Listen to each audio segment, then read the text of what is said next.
Hey everybody, welcome to the DIY Do-It-Yourself All-State stage. This is a new feature to the International Motorcycle Show, and we appreciate everybody showing up.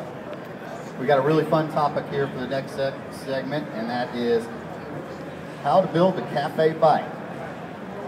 Is anybody familiar with cafe bikes? I'm sure these guys are. We've got the guys from the Norton Club over here that are going to be helping out with the presentation, and they brought over an example of a cafe bike, and we're going to get into that a little bit. Does anybody here ride a cafe bike? Okay. Well, cafe bikes are making a resurgence. A lot of people will think it's a new style of bike, but it's quite possibly the oldest form of custom motorcycle that there is. What is a cafe racer? Basically, a cafe racer started out post-World War II, primarily in the UK, and they had come in and they built a bunch of roads after the war. And on the roads, every 71 miles, they had a cafe. Of course, they didn't call them cafes, they called them cafes. Cafe is a French word, you know. So they were cabs, and there were truck stops, basically. And these guys would hang out at the truck stops, and they were young and they wanted to go fast. Well, here in the United States, the fastest thing you could buy back then was a V8. So that's when the hot rod movement was really going on. But in the United Kingdom, the fastest thing you could buy in Europe was a motorcycle. And there was no such thing as a race motorcycle or a sport bike back then. You just bought a motorcycle. There wasn't a dirt bike or anything else. You just bought a motorcycle, and then you had to, if you wanted it to do a special task, you had to build it to do that special task. So the guys who were building the cafe racers were the first custom bike builders ever, pretty much.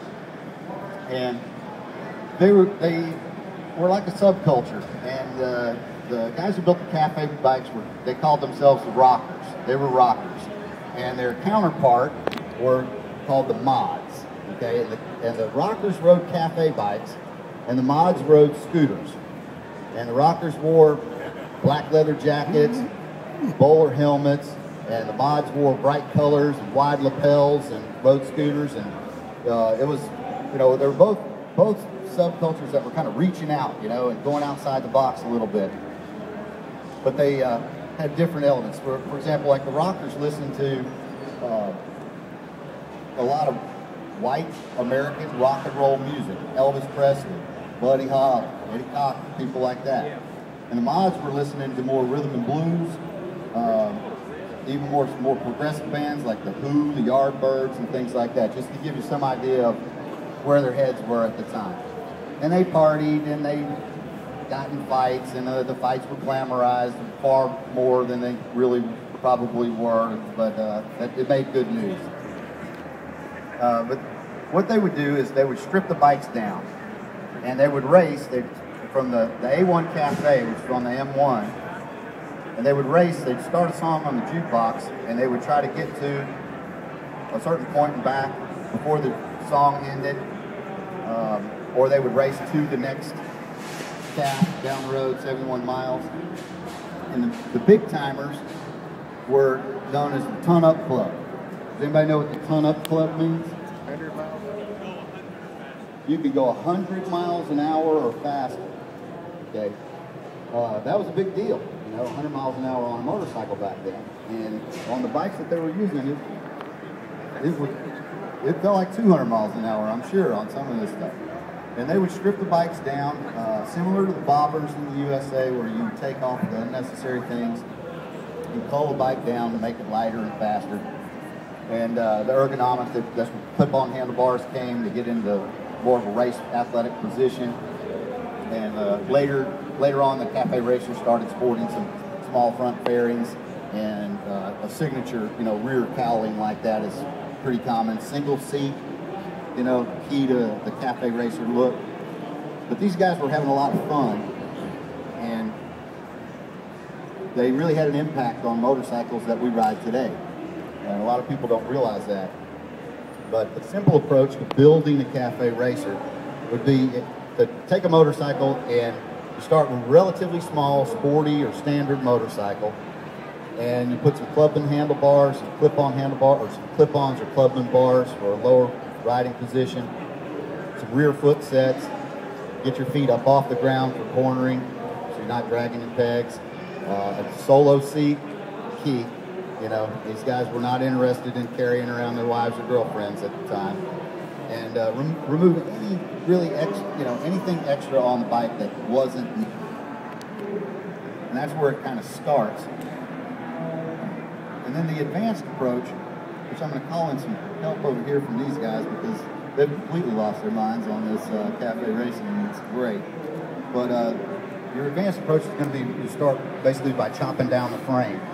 A lot of these old bikes, the frames are just not stiff enough to handle the frame. So, you know, like, what can you add to that? There's some companies around that are doing it. I'm Dennis Tack, and I'm with the North Texas North Owners Association, and we promote any vintage European motorcycle here in North Texas. We have about 200 members. There's a whole subculture of bike enthusiasts here in North Texas that you'd be surprised how many there are. And we have lots of members that have cafe bikes. And yeah, this is one of our members' bikes here. This is Bob Dodd's Royal Enfield, and this is typical of something that a person could do either in his garage, or if you really wanted to really spend a lot of money, you can go either way. You know, you can do it on a budget, or you can have a professional restorer and spend a lot of money on it and really make it cutting edge. Right. But it's really the same formula of it's basically taking a stock older bike and turning it into a state-of-the-art racer with life. You upgrade the suspension, so you take care of, add aftermarket shocks, aftermarket front end, and inevitably when you upgrade components like that, the older components like the frame really can't keep up with the technology. So then you're kind of chasing yourself. You start altering the frame. You start bracing it up in areas that are weak. So there won't crack or break. You know, right. So when you start upgrading modern day suspension components, olden day frames start caving in on you. Same thing with brakes and things like that. So there's a balance there to be struck, and you can go the distance, which is what we're talking about now, which is the advanced approach. There's a lot of organizations now. There's some race organizations, plenty of race classes with ARMA. Some guys out in Portland are racing the CB 125 160s, I think. Cafe them out. We really promote riding the old bikes and getting them out where people can listen to them run and really see these old bikes in running condition, not in a static bike show. Right, so, and a couple places to go for that would be Mid-Ohio Vintage Days. It's a great event. Barber Motorsports Vintage Days has a phenomenal race event there with a museum where you can really get a hands-on on these old motorcycles. Sound different. We're really excited because leading into that event is we have a brand new event coming up in March. It's called the Lone Star Classic. And the club is putting it on along with Mickey Cycles, who's a big promoter and helper with us. It's the last weekend of March. It's in Crescent, Texas, south of Fort Worth. And it's going to be a vintage bike race and concourse bike show. Okay, vintage bike race and concourse show, and that's March 25th and 27th through the 27th in Crescent, Texas. Lone Star Classic. So if you really get into it, or you get your bike built by then, definitely show up and you get plenty of good ideas. But there's it's an approach to this that's an art form, and it's where art form kind of meets technology. Unlike a lot of the other custom builds that just totally forego performance altogether, the Cafe Racer is really focused more on look plus the performance, and that's some good stuff. Okay, now the classic Cafe Racer, hang on a second because I got a couple of questions for you. Classic Cafe Racer is going to be like a 1960s British single or a Norton Triumph BSA. This is a Royal Enfield over here, you know, going right along with those lines. Spoked wheels gives you that authentic look. They didn't have alloy wheels then. Drum brakes. Now, drum brakes, okay, it's I'm all about vintage and I'm all about retro. Typically, until it comes to brakes